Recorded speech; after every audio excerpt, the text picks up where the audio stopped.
दोस्तों, भाद्रपद माह के शुक्ल पक्ष तृतीया तिथि हरतालिक तीज का व्रत किया जाता है। इस दिन विधि विधान के साथ भगवान शिव और माता पार्वती की पूजा अर्चना करते हैं और हरतालिका तीज व्रत की कथा सुनते व पढ़ते हैं।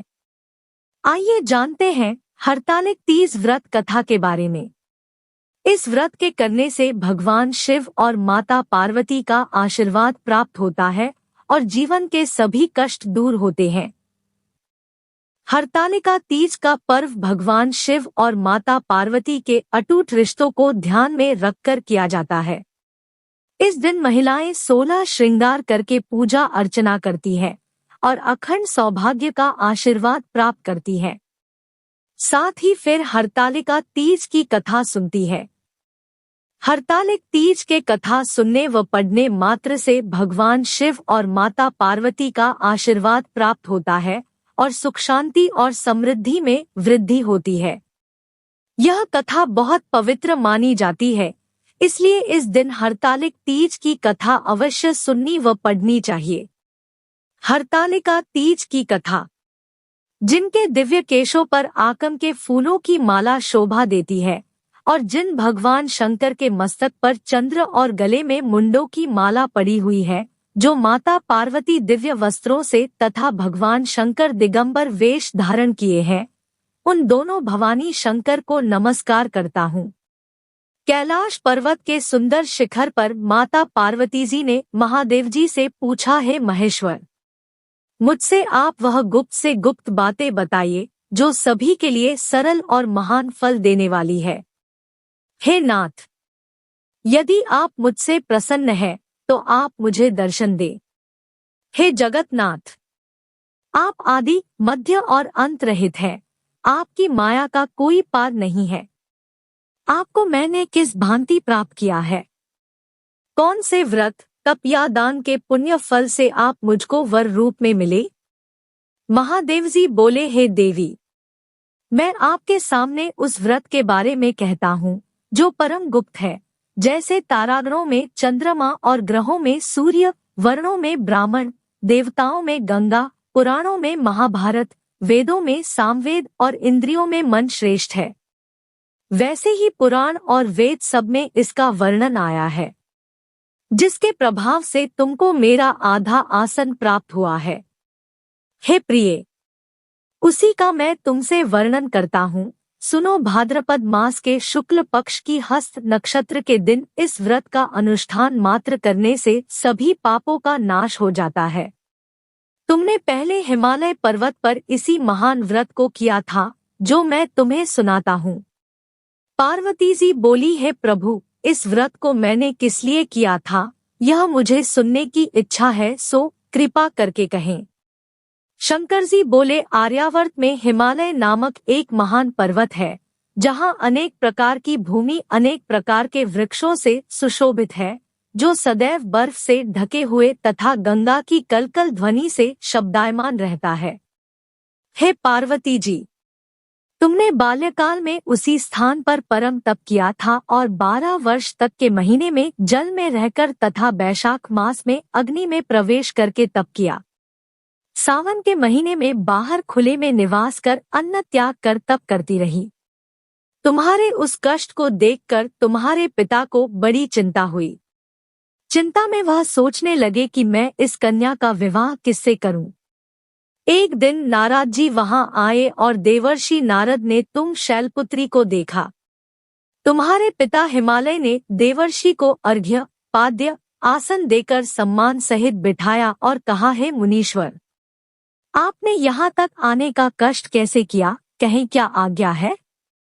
नारद जी बोले, हे गिरिराज, मैं विष्णु भगवान का भेजा हुआ यहाँ आया हूँ। तुम मेरी बात सुनो। आप अपनी कन्या को उत्तम वर को दान करें। ब्रह्मा, इंद्र, शिव आदि देवताओं में विष्णु भगवान के समान कोई भी उत्तम नहीं है, इसलिए मेरे मत से आप अपनी कन्या का दान भगवान विष्णु को ही दे। हिमालय बोले, यदि भगवान वासुदेव स्वयं ही कन्या को ग्रहण करना चाहते हैं और इस कार्य के लिए ही आपका आगमन हुआ है, तो वह मेरे लिए गौरव की बात है। मैं अवश्य उन्हें ही दूंगा। हिमालय का यह आश्वासन सुनते ही देवर्षि नारद जी आकाश में अंतर्धान हो गए और भगवान विष्णु के पास पहुंचे। नारद जी ने हाथ जोड़कर भगवान विष्णु से कहा, प्रभु, आपका विवाह कार्य निश्चित हो गया है। इधर हिमालय ने पार्वती जी से प्रसन्नता पूर्वक कहा, है पुत्री, मैंने तुमको गरुड़ध्वज भगवान विष्णु को अर्पण कर दिया है। पिता के इन वाक्यों को सुनते ही पार्वती जी अपनी सहेली के घर गईं और पृथ्वी पर गिरकर अत्यंत दुखित होकर विलाप करने लगी। उनको विलाप करते हुए देखकर सखी बोली, हे देवी, तुम किस कारण से दुखी हो, मुझे बताओ। मैं अवश्य ही तुम्हारी इच्छा पूरी करूंगी। पार्वती बोली, हे सखी, सुन, मेरी जो मन की अभिलाषा है सुनाती हूँ। मैं महादेव जी को वरण करना चाहती हूँ। मेरे इस कार्य को पिताजी ने बिगाड़ना चाहा है, इसलिए मैं निसंदेह इस शरीर का त्याग करूंगी। पार्वती के इन वचनों को सुनकर सखी ने कहा, हे देवी, जिस वन को तुम्हारे पिताजी ने न देखा हो तुम वहां चली जाओ। तब देवी पार्वती अपनी सखी का यह वचन सुन ऐसे ही वन को चली गई। पिता हिमालय ने तुमको घर पर न पाकर सोचा कि मेरी पुत्री को कोई देव, दानव अथवा किन्नर हरण करके ले गया है। मैंने नारद जी को वचन दिया था कि मैं पुत्री का भगवान विष्णु के साथ वरण करूंगा। हाय, अब यह कैसे पूरा होगा? ऐसा सोचकर वे बहुत चिंतातुर हो मूर्छित हो गए। तब सब लोग हाहाकार करते हुए दौड़े और मूर्छा दूर होने पर गिरिराज से बोले कि हमें आप अपनी मूर्छा का कारण बताओ। हिमालय बोले, मेरे दुख का कारण यह है कि मेरी रत्नरूपी कन्या को कोई हरण कर ले गया, या सर्प ने काट लिया, या किसी सिंह ने मार डाला। वह ने जाने कहाँ चली गई, या उसे किसी राक्षस ने मार डाला है। इस प्रकार कहकर गिरिराज दुखित होकर ऐसे कांपने लगे जैसे तीव्र वायु के चलने पर कोई वृक्ष कांपता है। तत्पश्चात हे पार्वती, तुम्हें गिरिराज साथियों सहित घने जंगल में ढूंढने निकले। तुम भी सखी के साथ भयानक जंगल में घूमती हुई वन में एक नदी के तट पर एक गुफा में पहुंची।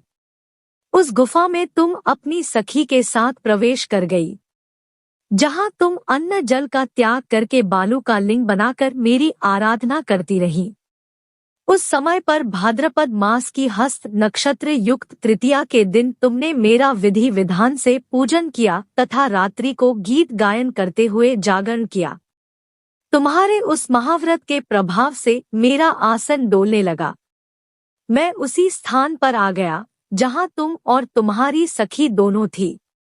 मैंने आकर तुमसे कहा, हे वरान्ने, मैं तुमसे प्रसन्न हूँ। फिर तुमने मुझसे वरदान मांग। तब तुमने कहा कि हे देव, यदि आप मुझसे प्रसन्न हैं, तो आप महादेव जी ही मेरे पति हो। मैं तथास्तु ऐसा कहकर कैलाश पर्वत को चला गया और तुमने प्रभात होते ही मेरी उस बालू की प्रतिमा को नदी में विसर्जित कर दिया। हे शुभे, तुमने वहां अपनी सखी सहित व्रत का पारायण किया। इतने में तुम्हारे पिता हिमवान भी तुम्हें ढूंढते ढूंढते उसी घने वन में आ पहुंचे। उस समय उन्होंने नदी के तट पर दो कन्याओं को देखा तो ये तुम्हारे पास आ गए और तुम्हें हृदय से लगाकर रोने लगे। बोले, बेटी, तुम इस सिंह व्याघ्रादि युक्त घने जंगल में क्यों चली आई?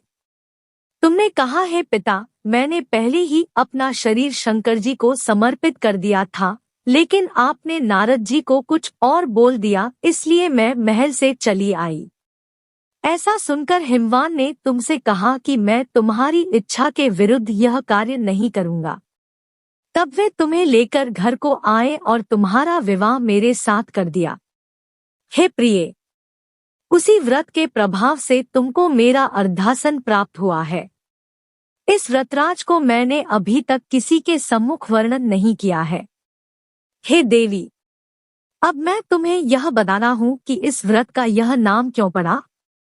तुमको सखी हरण करके ले गई थी, इसलिए हरतालिका नाम पड़ा।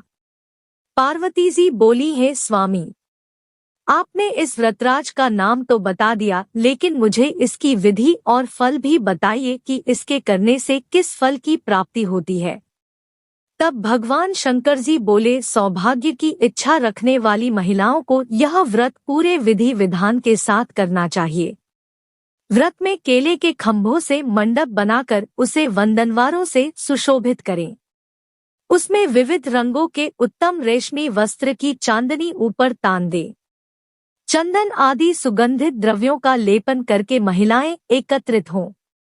शंख, भेरी, मृदंग आदि बजावें। विधि पूर्वक मंगलाचार करके श्री गौरीशंकर की बालू निर्मित प्रतिमा स्थापित करें। फिर भगवान शिव पार्वती जी का गंध, धूप, पुष्प आदि से विधिपूर्वक पूजन करें। अनेकों नैवेद्यों का भोग लगावे और रात्रि को जागरण करें।